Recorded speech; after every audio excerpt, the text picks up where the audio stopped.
السلام علیکم ورحمۃ اللہ وبرکاتہ۔ جیسے کہ سننے میں آ رہا ہے کہ کل یعنی 21 تاریخ کو سورج گرہن ہوگا، لہذا اس وقت ہمیں کیا کرنا چاہیے، اور کیا اگر کوئی عورت حمل سے ہو یا یہ کوئی مصیبت لانے کا سبب ہوتا ہے کہ کوئی عورت ہو حمل سے اور وہ سورج گرہن کو دیکھ لے تو اس کا حمل ضائع ہو جائے گا؟ تو پہلی چیز، اس طرح کی کوئی بات نہیں ہے کہ کوئی عورت اگر حمل سے ہو اور سورج گرہن کو دیکھ لے تو اس کا حمل ضائع ہو جائے گا۔ اور اس کے علاوہ اور کئی ساری باتیں کہی جاتی ہے کہ آنکھ کی روشنی چھین لی جاتی ہے، یا کئی ساری باتیں کہی جاتی ہے۔ تو اس کا کوئی شریعت سے یا اسی طرح سے حقیقت سے کوئی تعلق نہیں ہے، الا یہ کہ کوئی ایسا ہو، کوئی سائنس کسی چیز کو بتلاتی ہو تو وہ الگ بات ہے کہ اس پہ آنکھوں کی روشنی پر نقصان پڑتا ہے یا نہیں پڑتا ہے، اس کا تعلق ایک الگ چیز سے ہے۔ لیکن یہ کہنا کہ اس سے حمل ضائع ہوتا ہے یا کوئی اور چیزیں یا جس طرح سے غلط باتیں پھیلائی جاتی ہے، وہ سب کی سب باتیں درست نہیں ہیں۔ سورج گرہن لگے تو ہمیں کیا کرنا ہے؟ شریعت نے ہمیں نماز پڑھنے کا حکم دیا ہے کہ لوگوں کو چاہیے کہ یہ سورج جو اللہ رب العالمین کی عظیم مخلوق ہے اور بہت بڑی مخلوق ہے کہ جس کا ہم اندازہ نہیں کر سکتے، اور پھر اس کی روشنی اللہ رب العالمین چھین لے تو یقیناً یہ خوف اور دہشت کی بات ہے کہ اتنی بڑی مخلوق اللہ رب العالمین کی طاقت اور اللہ رب العالمین کی قدرت کے سامنے کچھ حیثیت نہیں رکھتی ہے۔ تو بندوں کو بھی چاہیے کہ اللہ رب العالمین کا خوف پیدا کرے، اللہ رب العالمین سے اپنے گناہوں کی معافی مانگے۔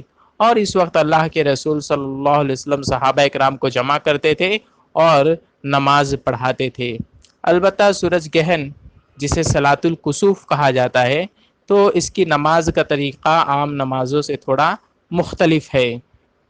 اس کی نماز کا طریقہ یہ ہوگا، جیسا کہ حضرت عائشہ رضی اللہ تعالیٰ عنہ کہتی ہے، صحیح بخاری حدیث نمبر 1050 کہتی ہے کہ اللہ کے رسول صلی اللہ علیہ وسلم نے سورج گرہن میں کے وقت نماز پڑھایا اور لوگ آپ کے پیچھے کھڑے ہوئے۔ آپ نے لمبا قیام کیا، پھر لمبا رکوع کیا، یعنی پہلے قیام کیا جائے جیسے کہ سورہ فاتحہ پڑھی جائے اور اسی طرح سے کوئی دوسری سورہ پڑھی جائے، قیام بھی لمبا ہوگا اور رکوع بھی لمبا ہوگا۔ سورہ فاتحہ پڑھے اور اس کے بعد سورہ بقرہ اور سورہ آل عمران اللہ کے رسول صلی اللہ علیہ وسلم پڑھا کرتے تھے۔ تو اگر کسی کو یاد نہ ہو تو چھوٹی چھوٹی صورتیں جو یاد ہیں انہیں ہی پڑھ لے، انہیں ہی تمام صورتوں کو ایک ساتھ پڑھ لے، اور پھر اس کے بعد اللہ کے رسول صلی اللہ علیہ وسلم نے لمبا رکوع کیا۔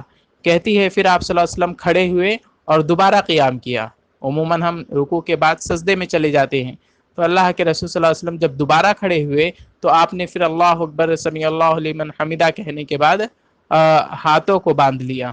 اللہ اکبر سمیع اللہ لمن حمیدہ نہیں کہا جائے گا، اللہ اکبر کہا جائے گا، اور اس کے بعد آپ نے ہاتھوں کو باندھ لیا، اور ہاتھوں کو باندھ لیا۔ پھر آپ صلی اللہ علیہ وسلم نے سورہ فاتحہ پڑھی اور دوسری صورتیں پڑھا، اور پھر اس کے بعد دوبارہ رکوع میں گئے، اور پھر اس کے بعد آپ صلی اللہ علیہ وسلم سمیع اللہ لمن حمیدہ کہہ کر اٹھے، اور پھر آپ نے لمبا 2 سجدہ کیا۔ کہتی ہیں کہ پھر آپ نے سجدہ کیا، اور پھر جب دوسری رکعت کے لیے کھڑے ہوئے تو وہ قیام بھی لمبا تھا، لیکن پہلی رکعت کے قیام سے تھوڑا کم تھا۔ اس میں آپ صلی اللہ علیہ وسلم نے سورہ فاتحہ پڑھا اور اس کے بعد دوسری صورتوں کو پڑھا۔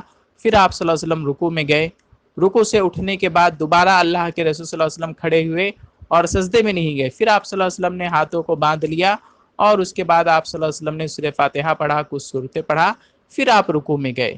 یعنی یہ چوتھا رکوع ہو گیا، دوسری رکعت کا دوسرا رکوع، دوسری رکعت کا دوسرا رکوع ہوا۔ یعنی پہلی رکعت میں 2 رکوع ہوئے تھے اور دوسری رکعت کے یہ 2 رکوع ہوئے، اور اس کے بعد آپ صلی اللہ علیہ وسلم سجدے میں گئے۔ تو اس طریقے سے ہمیں سورج گرہن کی نماز کو ادا کرنا ہے۔ قیام ہوگا، رکوع ہوگا، رکوع ہونے کے بعد دوبارہ قیام کرنا ہے، پھر رکوع کرنا ہے، پھر قیام کرنا ہے، اور 2 لمبے سجدے کرنا ہے۔ یہ پہلی رکعت ہو گئی۔ پھر کھڑے ہو جائیے، قیام کیجئے، پھر رکوع میں جائیے، اور پھر کھڑے ہو کر کے پھر قیام کرنا ہے، یعنی سورہ فاتحہ پڑھنا ہے اور کوئی سورہ پڑھنا ہے، اور پھر رکوع میں جانا ہے۔ تو یہ دوسری رکعت میں تیسرا اور چوتھا رکوع ہو جائے گا، اور اس کے بعد پھر کھڑے ہو کر کے آپ 2 سجدہ کیجئے، اور 2 سجدے کے بعد سلام پھیر لینا ہے، یعنی دعاؤں کے پڑھنے کے بعد. تو اس طریقے سے سورج گرہن کی نماز کو ادا کرنا ہے. اور اس کے بعد اللہ کے رسول صلی اللہ علیہ وسلم خطبہ دیا کرتے تھے، تو اب اس کی حاجت اور ضرورت اتنی نہیں رہتی ہے.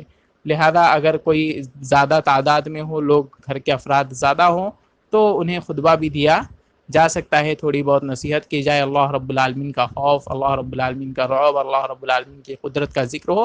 اور اس کے بعد حضرت عائشہ رضی اللہ تعالیٰ عنہ کہتی ہے کہ اللہ کے رسول صلی اللہ علیہ وسلم نے لوگوں کو حکم دیا کہ عذاب قبر سے پناہ مانگے. تو اس کے بعد اپنے گناہوں کی مغفرت طلب کرے، جہنم اور قبر کے عذاب سے پناہ طلب کرے. اللہ رب العالمین ہمارے گناہوں کو معاف فرمائے، اور اللہ رب العالمین سنت کے مطابق ہمیں زندگی بسر کرنے کی توفیق دے. آمین. والسلام علیکم ورحمۃ اللہ وبرکاتہ.